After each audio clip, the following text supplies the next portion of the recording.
अरे काहे गोरी, का हो? काहे मुंह फुला के बैठल हो? का बात बा? हमसे बोला मत।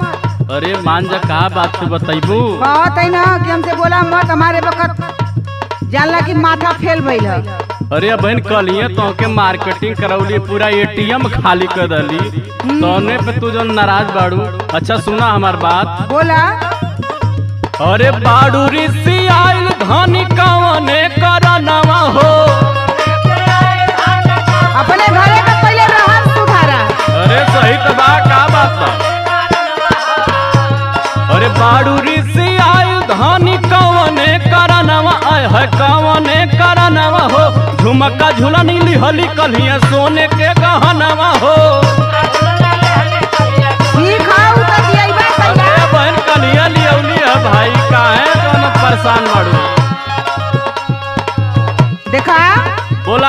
जवन हम कहिला तवन करला नीक लगला। अरे उ तो करबे करी ना। एक से काम औरी करला। बोला बोला। अपने घरे का पहले रहन सुधार ला, आ नहीं हमार पटरी खाई वही न भाई। अच्छा हाँ सुना। चलो अच्छा, बोला बोला। अब न सहल जाता अम्मा जी के तनवा हो।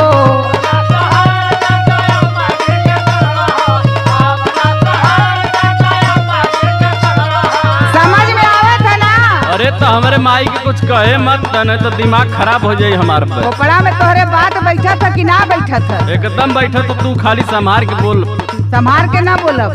सुना। बोल। अब न सहल जाता सासू जी के तनवा हो। अरे सासू जी के तनवा हो, लेके रहा अलगे हमके सुना मोर सजनवा हो। ये तो ना हो सकेला ये जमाना। ना हो सकेला तो जा।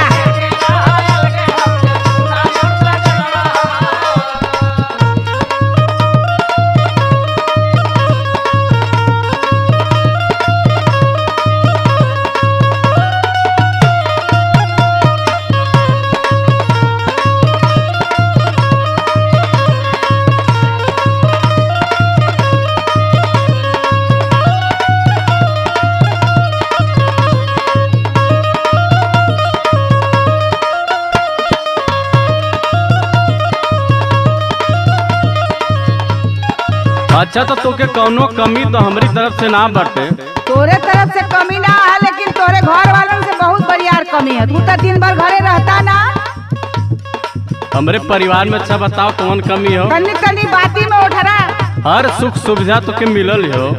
हाँ, सब्जी तेल साबुन कुल आवेला हर हफ्ता। सब्जी या तेल साबुन खाली हम ही चाटीला के तोरे घरहू वाले चाटलन। हाँ? हर बात में तनी तनी बात में नुकुस निकाले ली। इनकर आदत बहुत खराब है, समझाए दा। अरे वो तो समझ ही जाइए, लेकिन तू पहले तू समझ। जितना बोले ली ना कि दिमाग खराब हो जाला। अच्छा, हम बहुत ज्यादा बोली ला। फिर का?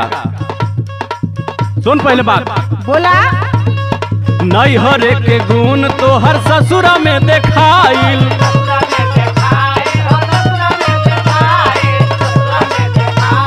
देखा गई देखा गई। देखा तो लागत कि हट तो हर दे अलगाई। बस वही काम चाहत है। एकदम हमारे दिल का बात समझ गई। ना हो सकेला। ना हो सकेला तो तू अपन देखा। नहीं हरे के गुण तो हर ससुरा में देखाई। लागत कि हट तो हर दे अलगाई। बाटा जानी धाना वही घर नवा हो। अब चाहे कुछ भी हो, लेकिन अब बंटवारा हो के रही। अच्छा अच्छा। हाँ। बाटा जानी धाना बहन घर नवा। अरे घर नवा हो। झुमका झूला नीले हली कलिया सोने के गहनवा हो।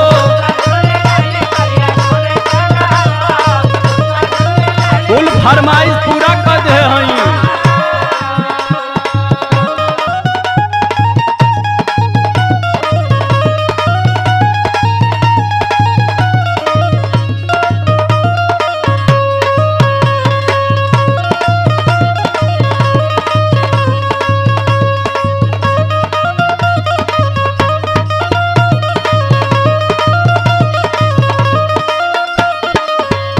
सुना।